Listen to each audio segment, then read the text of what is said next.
Good evening. Welcome to tonight's shiur, Thursday night of Parshas Seitzei, starting 15 minutes later, just to allow to daven Ma'ariv before. So we have some interesting shilas this week. Number one is about Kiddush Levono. So I got this question actually from someone in Monsey, and last Motzei Shabbos, so he says that it looks like in Eretz Yisrael, it's already into the seventh day. But in Monsey, it's less than 7 days. So there is the inyan which we follow up in Kabbalah, to wait until 7 days, or the beginning of the seventh day to do Kiddush Levono. So how does it work?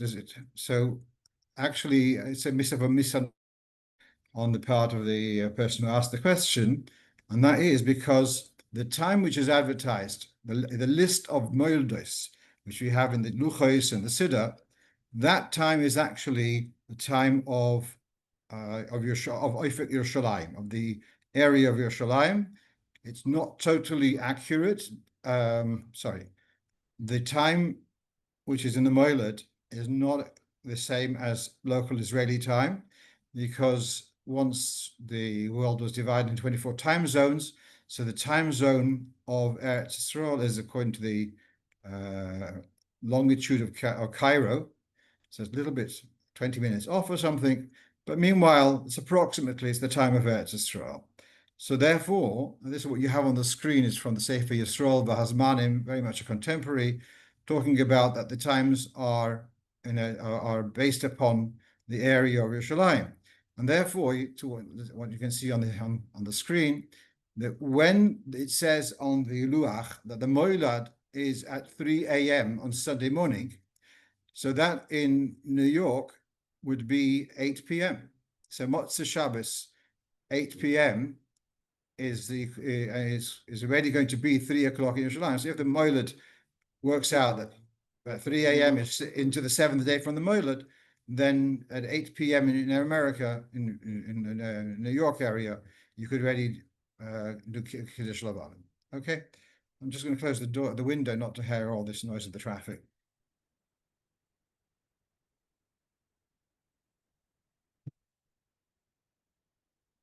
Okay, so let's go on to our next question. A boy just turning Barmitzva is one of our regular listeners. What is overseas, his son is turning Barmitzva. So the Barmitzva, he turned Barmitzva on Tuesday. So Monday night they made a Sedra. On Tuesday or Wednesday, let's say Wednesday, he's going off to Yeshiva out of town, and he'll be there till close to Sukkot. Now, there's no Yom HaKriya between when he turns Barmitzva and before he leaves Yeshiva. The father is here, the son's going to be there. So what's the story with the brocho Seftrani when you are not in the same location as the Barmitzva boy? Now, it is worth pointing out that we have in the Frierdiker Rebbe's Sichos from Tofresh Tzadik Vov, there's a huge section, the Kutei Diburim, about the Barmitzvah of the Mittel Rebbe. And there it describes how the Alter Rebbe had the Aliyah on Thursday. The Alter Rebbe has the Aliyah on Thursday and says Seftrani, and the Mittel Rebbe doesn't have an Aliyah then. The Alter Rebbe has Shlishi and says Seftrani, and the Mittel Rebbe has his Aliyah on Shabbos Mincha. And so what I'm seeing there, it doesn't have to be, but the way it's written in Magen Avraham is normally the Seder is that the father says Seftrani at the same time as after the boy has an Aliyah, because the boy having the Aliyah is kind of confirming, he's an adult. But it's not crucial that it has to be then. So what the Piskei Teshuvos, this in Siman Reish Chaf, he says, well, if it's less than 30 days, so wait around. In other words, from the Bar Mitzvah, less than 30 days till the father and son will be in the same place, hang around 30 days. If it's going to be longer than that, he recommends that you do it at the Sedra. He says, and he goes into detail. Just before the boys, or as the boy is about to bench on the car, be lead the Mezumah. So that's like Alila Torah is given to an adult, so Mezumah is also given to an adult. So with this, is going to be, as the boy is going to lead the benching, So then at that point, the father could say the brocho shepterani, and I don't see any harm in saying it again, because when at the end of when the boy comes back for Sukkot, because shepterani, we say it without Hashem's name in any case, so it's not a problem to say it again. Fine. My question with the story with the Mitzvah Rebbe, and in any event, making the brocho shepterani remotely, how do you brocho shepterani mi'onish halozeh? Where's halozeh? Where is he?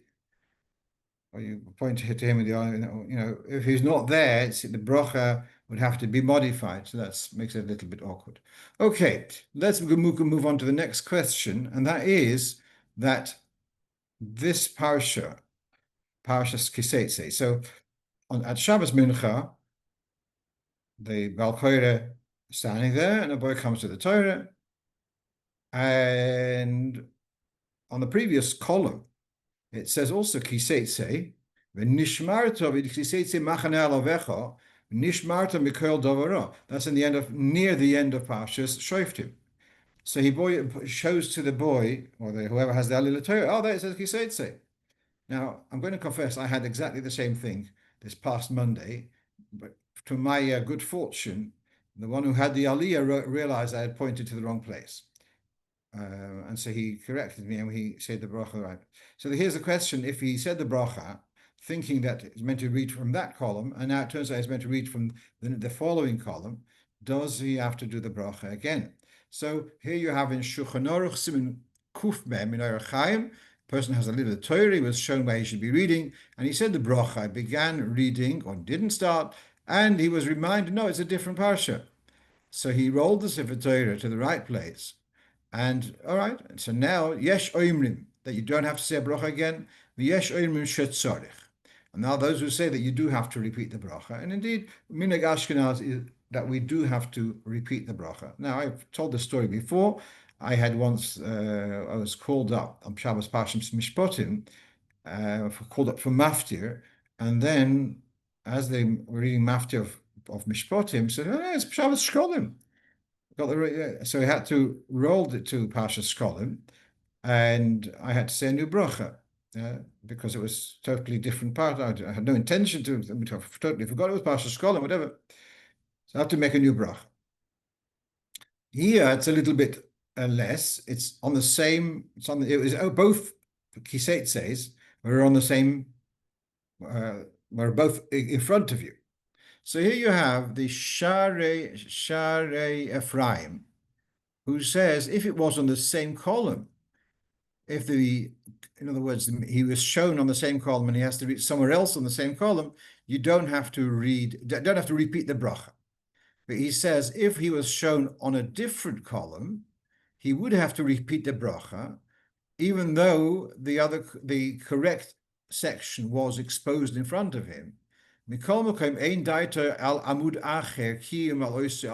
a brocha, you have in mind the reading on that column, not on another column.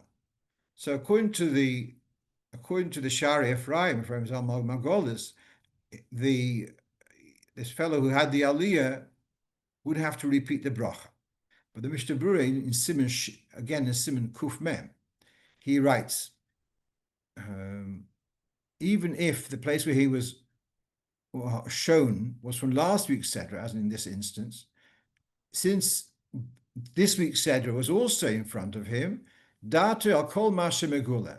So he says, I'm not going to differentiate this column or that column, so long as both of them, the mistake and the correct one, are both in front of your eyes as you make your brocha, so you don't have to repeat the brocha. And then in Shari Hatziyun, he says, where did you get this from? From v'derech hachayim. That so long as it's all open in front of you, it doesn't matter, and you don't have to make a brocha again. And even though he writes that Shari Ephraim is machmir bi'amud acher, according to Shari Ephraim, since the mistake was in a different column, but and therefore you have to make a new bracha. But Sofik bracha is lahokil, so he has in machlokes Shari Ephraim derech hachayim. So he paskins that you don't make a new bracha. So I think the bottom line would remain not to make a new bracha because because both columns were open. Whereas in the case which I described, Parshas Mishpatim and Parshas Shkolim, maftir of meshpatim, and haTorah and maftir and beginning of Parshas Shkolim. You had to roll a few columns. There, it would be necessary to make a new brocho. At that Shabbos, it was actually, I was out the Ohel that Shabbos, and Reb Simcha Zerkin al told over the story that such a thing happened with the Rebbe also, and the Rebbe had to make a new brocha. And what was he said that the Rebbe, you could see how he shed a tear for having said a brocha unwarrantedly after having to repeat a brocha. So, all right. So now I'm going on to the fourth question on our sheet, and that is, may boxes of Seforim be placed on the floor? So here we have in Shulchan Aruch Yeridea, that's on the right of the screen. We have a quote from Shulchan Aruch Yeridea that's Hilchos Sefer Torah. So two things. Also, leishev al hamita shesefer Torah allow. You're not allowed to sit on the same counter, on the same bench where the Sefer Torah is. The Chol Shekain, now the Hagor means from the Ramah. The Chol Shekain she'osu lahanicho al gabe karka. Certainly, one may not place the Sefer Torah on the floor. Then he continues, V'hu hadin she'ar Seforim. So we've got two dinim. One is not to sit on the same bench as the Sefer Torah, and for that matter, other Seforim, and not to put a Sefer Torah or other Seforim on the floor. So that's clear from the Ramah. V'hu hadin she'ar Seforim is referring to what he just said, al gabi karka, and also to the Mechaber, who said about not sitting on the same bench. Okay, so now on the left of the screen, we've got here from the Sefer Tzedakah Mishpat, Rabbi Yaakov Shaya Beloy, and he says, even if it's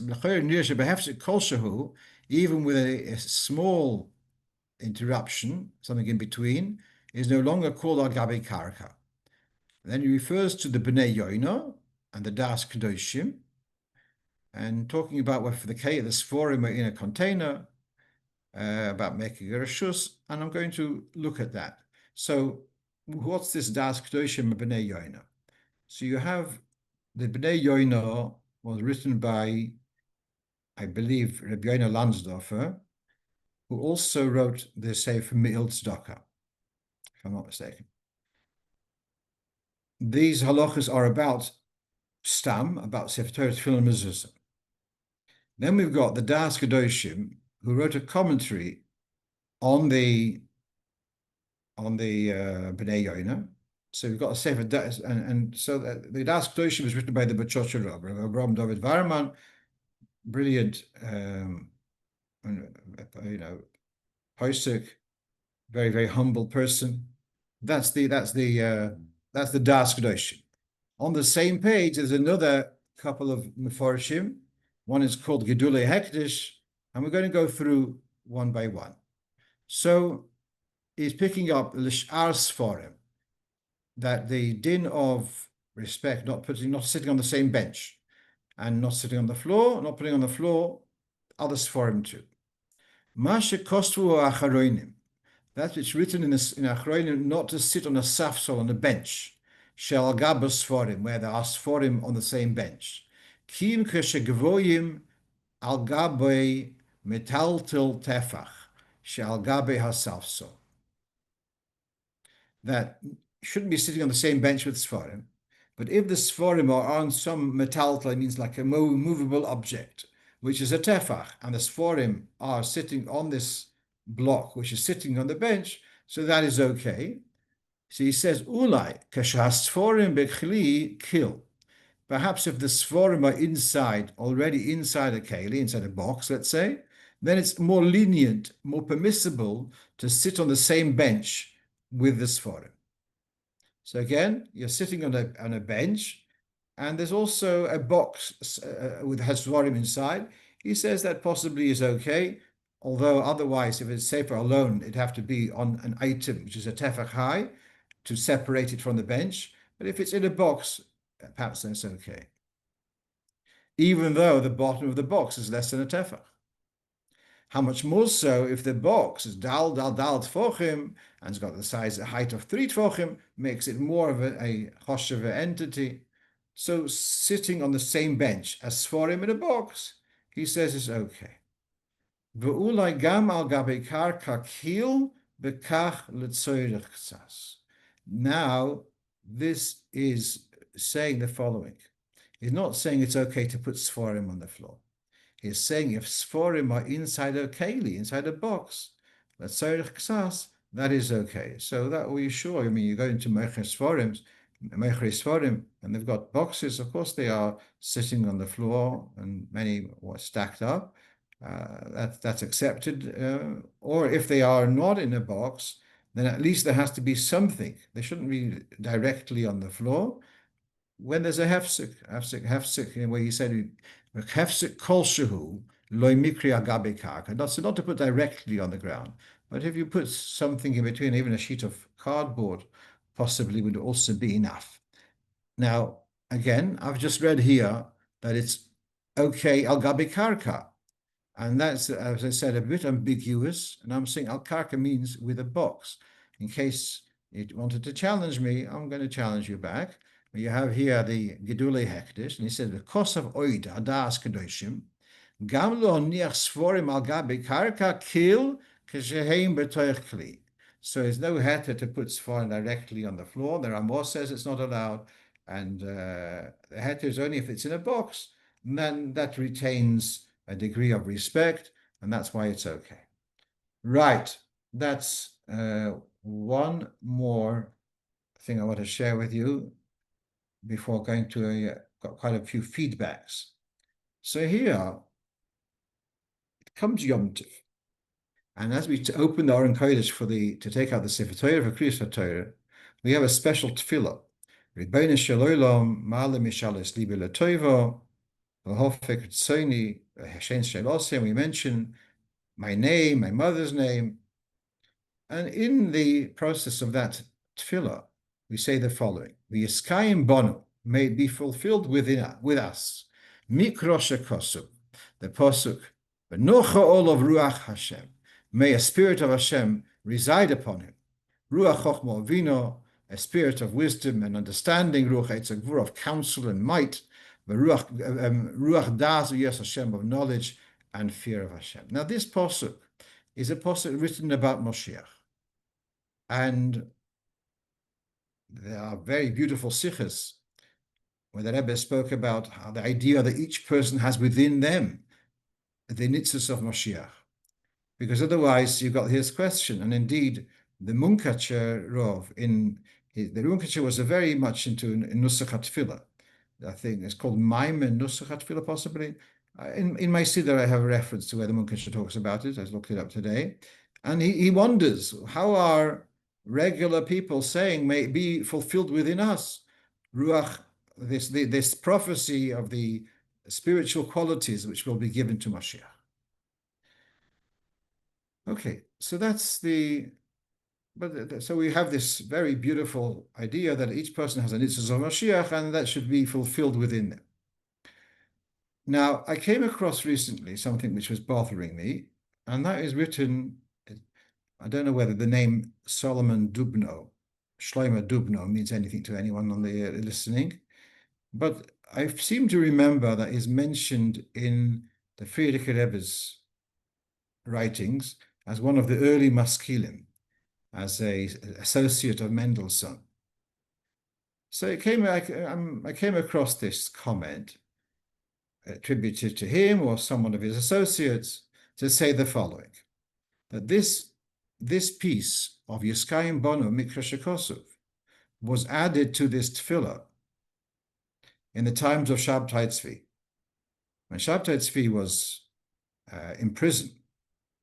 So then they added this thing that he should rise to the profile of Mashiach. V'yiskayim boi mikra shekosov, v'nocha alav yurach Hashem, yurach chochma vino, etc. So it was a prayer. It was added in the tefillahs in order to pray for that he should come out of prison and emerge and be Mashiach. And originally it had written V'yiskayim boy, and once he was exposed as an imposter, so then they couldn't erase it from the Sidurim totally, so instead of V'yiskayim boy mikra shekosu, they changed it to V'yiskayim bonu mikra shekosu. This is Solomon Dubno's svara. Now, this is one of the things I love to do, to debunk these Baba Mises. What you have on the screen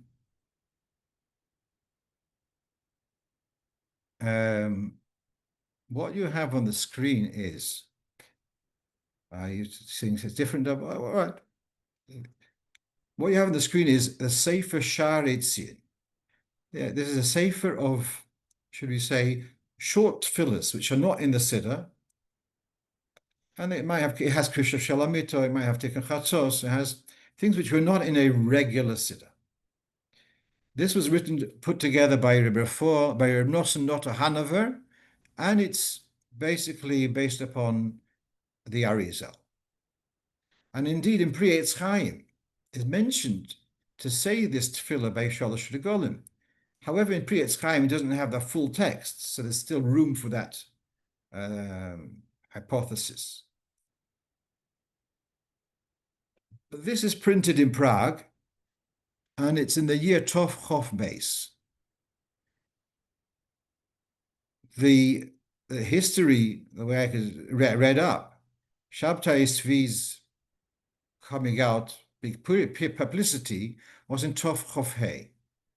He was imprisoned in Turkey in Tov Chof Vov. So this is printed 4 years before the whole blow up of the story of Shabtai Tzvi. And it says here, V'yiskayim bonu mikra shekosu. So basically, it's another Baba Meiser. It's clear that this nusach preceded Shabtai Tzvi, or preceded his publicity. And therefore, Dubno Zole, wherever he is, but he was Fakev Lokshin. Right, let's move on. There's another similar kind of chochem. I wanted to say that that the difference between Shabbos, when you say Migdal, and weekday we say Magdil. So originally it said B'Shabbos was written Beis Shin Beis. And there's the same posuk of Pius in Shmuel, and the same posuk of Pius in Tilim. In Tilim it's Magdil, and in Shmuel, Sefer Shmuel, it's Migdal. So this Sachochem wanted to say, originally was written B'Shin Beis, was wanted to mean B'Shmuel Beis, the Nusach is Migdal, whereas in Tilim it's Magdil. And that was his theory, and it doesn't, no difference between Shabbos and, you got these Chachomim who think they're smarter than everyone in Klal Yisrael. The problem is that the Sefer Shmuel, being divided into Shmuel Aleph and Shmuel Beis, is historically, we have a time when it was. And the Avud Arham mentions this Migdal Magdal difference, and he preceded the fact that Sefer Shmuel was divided into Chelik Aleph and Chelik Beis. So the joke is on them. Fine, let's go on to the next thing. We had a discussion last week, or was it 2 weeks ago, about v'reglecha lo btzka. And Onkelos translates the word v'reglecha u'mesanach. He mentions the shoe rather than the foot. And we're wondering why Onkelos changed it. So I mentioned this svara, just like it says simlos kolev also, that the garment didn't wear out. And so then raglecha means also not the foot, but it means the garment of the foot, the shoe. So someone sent me, his name is Reb Mendel Greenbaum, he sent me from the Sefer Medrash Lekach Toiv. So it's on I sent it out on the Mara Mekoimes. So the Medrash Lekach Toiv is raglecha loy btzka. Zeh haminol refers to the shoe. Melamed, that they were teaches us that the Yidden were carried or transported on the Ananim, the clouds, and the words loy btzka means loy bo raglech tzuka. So he takes the word btzeka and just say it's bo loy bo vרגלך loy btzeka means loy bo בצקה. Your feet did not incur the difficulties of walking on the desert, soil, etc. So he's taken the word btzeka as if it is bo tzuka. So fine. Another thing which he gives us, this same Reb Mendel Greenbaum, we have, this was Parshas Eikev. In next week's Sedra, we have v'na'alcho lo yivolso me'al raglecho. Your shoe did not wear off your foot. So there the prophet clearly talks about v'na'alcho, which supports that the v'raglecho lo btzeka also refers to the shoe. How does Rashi reconcile that in Parshas Eikev he translates raglecho lo btzeka, they didn't swell up like a botzik, like a dough? How does it reconcile that with the fact in Parshas Kisova it says v'na'alcho lo yivolso? That is, for me, meanwhile, a mystery. Right. Thank you, Reb Mendel Greenbaum, for that comment. Now, the next thing I mentioned, if you remember last week, we had a discussion about the difference between Keil Erech Apayim and Keil Melech Yoshev. How the first time you give a mitzvah in slichas is mentioned. It's Keil Erech Apayim, and then HaKadosh Baruch Hu is rising from Midas Hadin and Yosef al Kidin and Tisita Kisarachimim, and therefore subsequently we say Keil Melech Yoshev al Kisei Rachamim. I asked last week about in the Keil Erech Apayim, which is said by us every day in Tachnun, why does it say Uvetzel Konofecha Nechasev Islaino? So I had a couple of attempts to explain, and I'm going to give you, I wasn't so enamored with those explanations, so I'm going to share with you what I think is a simple biur. Before saying that, I want to share with you that in Kisvi Arizal it says, Keil Melech Yoshev al Kisei Rachamim, what's the next words? Keil Melech Yoshev al Kisei Rachamim, or, no, anyone? Check out Sedra.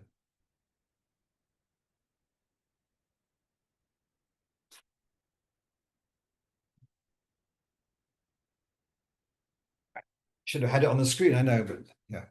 So Keil Melech Yoshev al Kisei Rachamim umisnaig b'chasidus. So in Kisvi Arizal says it has to be umisnaig, not misnaig. And why so? Because Kisei Rachamim umisnaig b'chasidus is a Rosh Tevis of Kuruv. Now, I've got homework for next year. Why is it necessary to mention Kruvim over here? But I don't have the answer to that at the moment. But meanwhile, he picks up the Arizal was Medayik, and it's brought also in the Rebbe's Rishimus on the Slichas, and he said Umisnaig B'chasidus. And that therefore gave me the question, why is it Uvetzel? Everything else starts without the Vav HaChibur. Why here? And I said, I think a very, very simple explanation.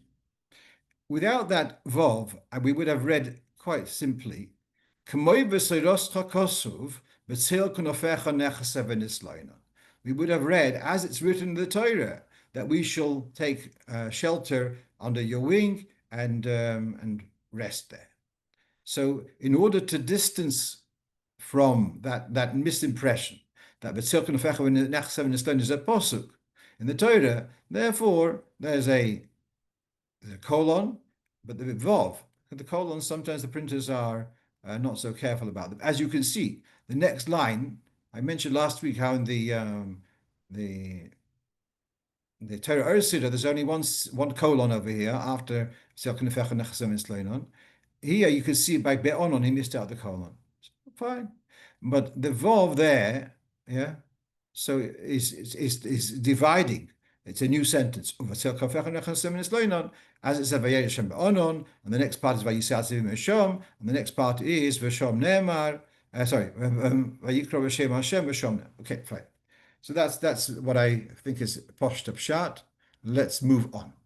So also came up last week how I had been in a Beis Chabad and someone had come in at night or well after Shkia and asked about blowing shofar, and the shliach wasn't so excited to do it and asked whether it's okay. And I said it's okay because the old Minhag Ashkenaz was to blow shofar after Shacharis and after Mincha.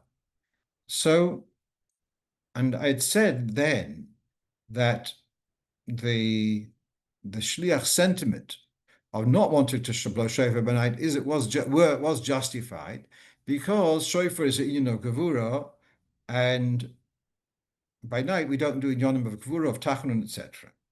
So this Reb Mendel Greenbaum sent me that indeed the Aruch HaShulchan says the same idea, that you shouldn't blow balayla during the Elul, even for lehislamed, because ein lasois his oirurus balayla v'hatkiyos me'oirurim hamidos soel yoines. And he says similar in Reb Chaim Falagi's Sefer Moyed L'chol Choy says something similar.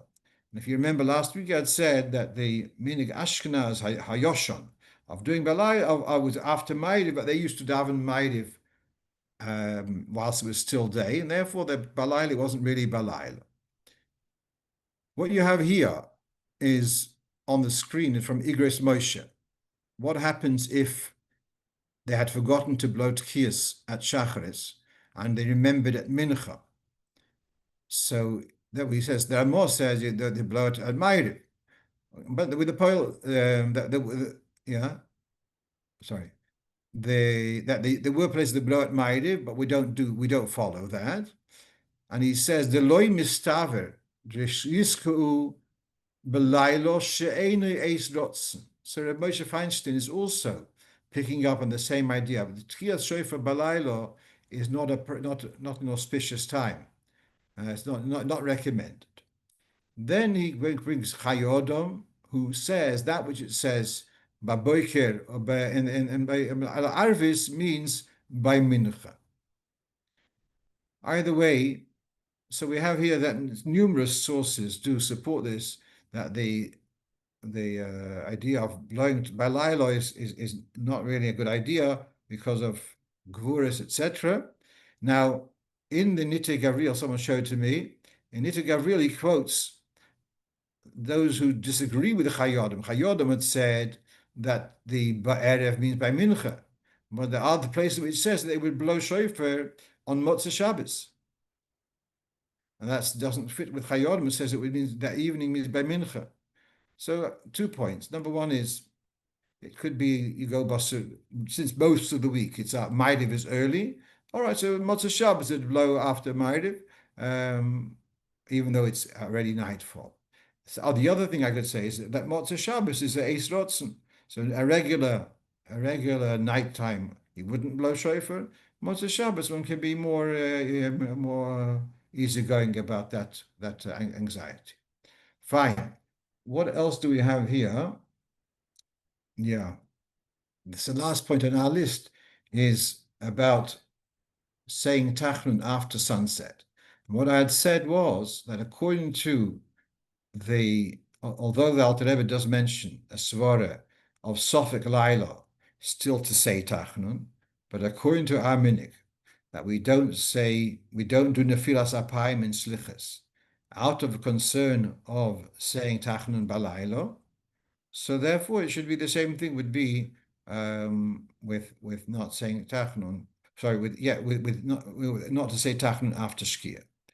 So I'd said that like the minhag ha'olam is that after Shkia one doesn't say Tachnun. My feeling about it is that Chabad should also be doing the same. So then someone asked, what did the Rebbe do? When we know that in the earlier years, when the Rebbe went to the Oyel, and he was very late, and so he stopped off in Sutter Avenue, by where Rabbi Schusterman had his printing press. Went in there and he davened Mincha b'Yechidus. But as later years went on, it became more and more that the Rebbe would come to 770, and they daven Mincha well after Shkia, and sometimes it's well after Nacht, and they daven Mincha. Did they say Tachnun when the Rebbe daven Mincha well after Shkia? And the answer is yes.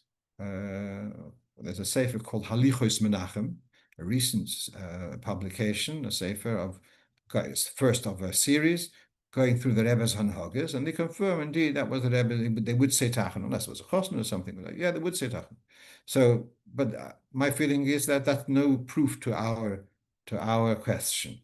When the Rebbe, and this is not only Chabad, this you can see in other Seforim, also other Chassidish Rebbes, the Zmani were a bit flexible. But if the Rebbe is davening Mincha an hour after Nacht, so if that's okay, why do you have a problem with with Tachanun? The same heter he had for davening Mincha at that time. So he had the doors open, remained open for Tachanun. Then also, that's not a proof for us regular people that after Shkia, we should like Minik Rov HaOlam, is that after Shkia one doesn't say Tachanun because of its suffix Lail. All right, that's what I have to share with you for this evening, and thanks for joining us. And wish you all a good Shabbos and Ksiva v'Chasima Tova, and we should, as I say, V'shachzeno ineinu v'shucho let's see you in Berachamim. Kol tov.